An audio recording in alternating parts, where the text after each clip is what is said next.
The Revival Initiative was the single most ambitious project in the history of the American government. The program's footprint was supermassive, taking up an impressive part of Nevada's desert.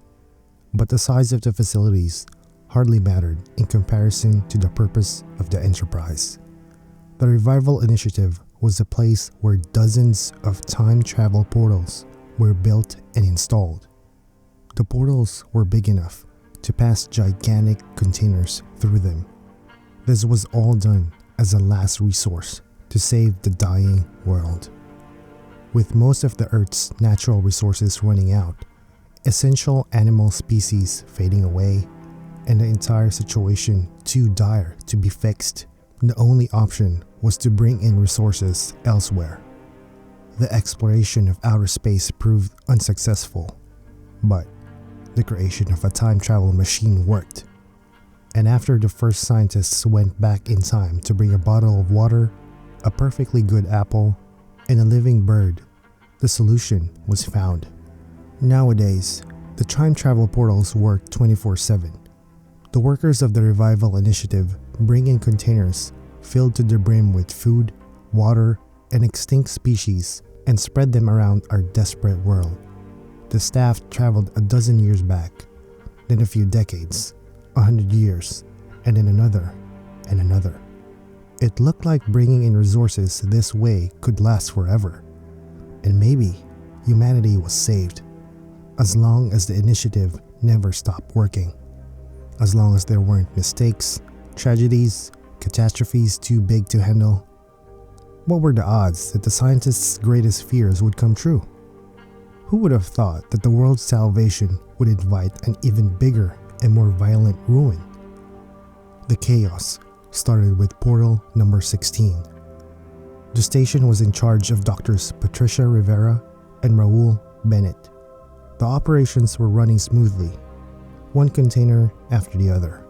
They pass the portal, they get scanned, they are preliminary tested, they are double-checked, they are approved for distribution. The water's purity was analyzed, the fruits and vegetables were evaluated, and the animals spent a period of quarantine in their designated area. Every container came and went accompanied by a smaller one, filled with the necessary staff and tools to collect what they're looking for. Every container, except for container number 9478. Something's wrong, Raul was the first one to announce. The stats on his computer showed that the next water container came first, when the workers were supposed to cross the portal ahead. It was late, the night shift would begin soon, and the sun was starting to set. "It can happen, right?" Patricia said, but immediately sent the order to stop container 9478 for an emergency checkup as soon as it passed through the portal. Both doctors attended personally to the examination of the vessel. They climbed the stairs and stood tall on the platform, along with 10 members of their team, as they opened a small hatch on the lid of the container. All at once, confusion and fear sparked within the scientists. The man that opened the hatch recoiled quickly and threw up right there on top of the vessel. The others didn't get it. They only saw darkness underneath. None of the sparkling clear water it was supposed to be filled with. Then, the awfully rotten smell reached them, and all of them gagged. "Open up the container completely," Raul ordered.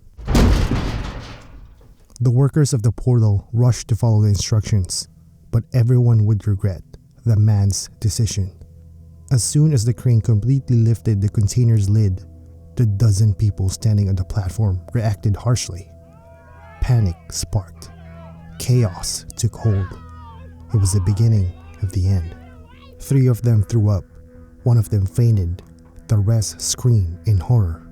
1 of them yelled and stumbled backwards, desperate to get away from the disturbing scene. So desperate he missed the first step of the stairs. He yelled even louder as he started falling down and down the equivalent of 3 flights of stairs. His body reached the ground in a lifeless heap. Container 9478 hadn't yet fully revealed its contents. and it had taken its first victim of the 21st century. The water inside the vessel was darkened, and on the surface were 10 human bodies floating lifelessly, some of them dismembered into several pieces. All that blood, their organs, and upon further inspection, small and big fishes were also decomposing on the surface of the water, brought back from... "When is this shipment from?" Patricia yelled, still trying to cover her nose from the disgusting smell. "Our oldest one yet," Raoul replied through a coughing fit. 3,000 years. What happened? The woman wondered, with tears glistening in her eyes. Was it sorrow? Nausea? Frustration? It definitely should have been fear. Before her partner could reply, all the poor witnesses were forced to stare again at the perturbing scene inside the container. The water wasn't still anymore. The dead bodies were starting to sway. Bubbles started to emanate from the water as the surface grew more and more agitated. Everyone heard a deep groan from the depths of the container.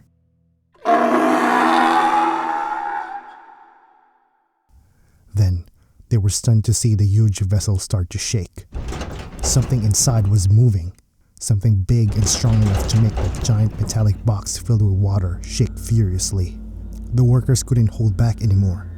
They all started screaming as they descended from the platform, taking the stairs two at a time and pushing each other in their hurry to find safety. Meanwhile, the container trembled more and more. The water started to spill from the edges. Something inside was knocking aggressively against its walls. It wouldn't hold on for much longer. When Dr. Patricia Rivera had that thought, she gripped her partner's arm and pulled him back. He struggled at first, but then both of them tried to retain as many of their co-workers as possible. They held the railings of the platform stairs and waited, holding their breath. 1 more second, 2 seconds, 3 seconds, and then the great explosion. One of the container's walls snapped. The pressure from the water inside sent it flying away, and it was enough to make the other 3 walls fall as well. Everything and everyone that didn't end up crushed by the heavy metal walls then had to face the tons and tons of dirty, contaminated water rushing with full speed and force in all directions. Scientists, workers, and innocent people were crushed, drowned, dragged away with brutal force to their early demise. Meanwhile, dead fish, human corpses, dirt, and waste moved along with the water. It was enough to make the survivors sob and gag in disgust by merely watching.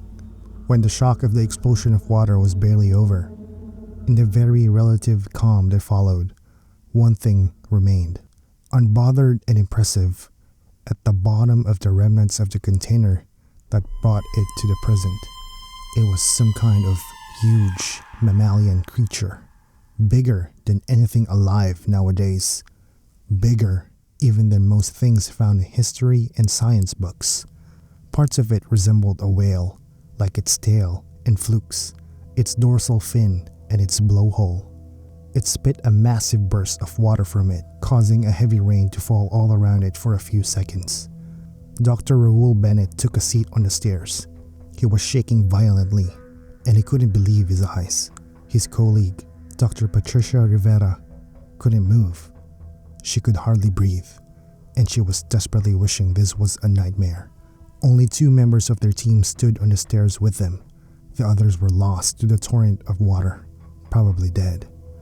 Distantly, their disturbed minds registered the sound of emergency alarms all around them. The night was falling fast. The water had damaged the electricity, and the darkness made it all much worse. From the section of the facility designated for the study, treatment, and handling of animals brought from the past, came a team of experienced zookeepers, carrying the biggest, most powerful sedatives they had. They looked like terrified little ants. The beast, the unknown creature, opened its giant jaws and made a roaring noise like 100 lions. The zookeepers trembled. One ran away. Two dropped their guns. The rest of them started shooting. A few managed to aim at its open mouth, but most of the darts hit its impenetrable hull and fell uselessly to the ground. With the agility of a lizard, the creature rushed forward with open jaws and took one of the zookeepers in its mouth, snapping the body in half. Everyone nearby ran away. Everyone watching from a safe distance averted their eyes. The doctors in charge of the portal were now mesmerized. Que rica. This is the most horrendous but fascinating creature I have ever seen, Patricia mumbled. We brought it here, Raoul told her. We brought it here, and now it's ours. Nobody has known this thing before us. This is our chance. Look, Patricia interrupted him. After the demise of the zookeepers, it was the turn of the security guards of the facility. They didn't care about the science behind any of it. They were only members of the military, and they only listened to orders. They stood in line, prepared their guns, and fired at the creature. No! Both scientists yelled in unison and finally started moving again. They rushed down the stairs, ran over the puddles, jumped over body parts and machinery alike. They only stopped running when everybody also stopped moving. The creature had opened its jaws again and roared. Then it rushed forward.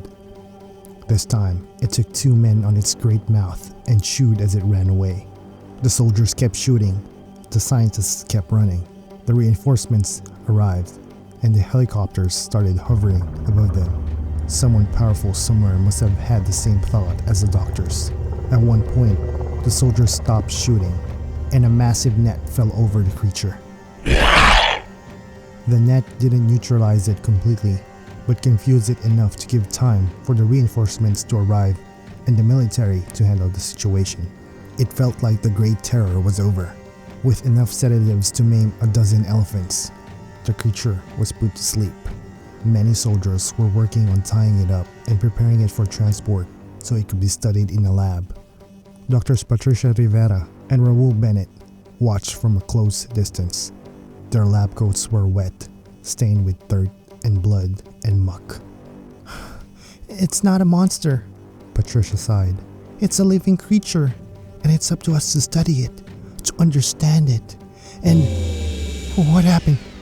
Under the dim emergency lights around them, the pair of scientists noticed something was off. One of the soldiers went missing. Then, one of them crouched down and didn't get back up. Finally, a third one fell backward, and everyone heard him scream in agony. As the chaos started to spread again, the scientists stumbled backward and looked around, but everything was so dark. The blinking red lights only made it all worse. Those sparks on the ground were just a reflection on the puddles, they thought. Those couldn't be gleaming fangs and claws. They couldn't. But that's when Raoul fell down and yelled in pain. Patricia looked down at him, then looked at his leg and saw a miniature creature that was biting him. It looked like the humongous creature, but a smaller version, a baby version of this monster in front of them. Patricia started yelling and running away, but she stumbled down.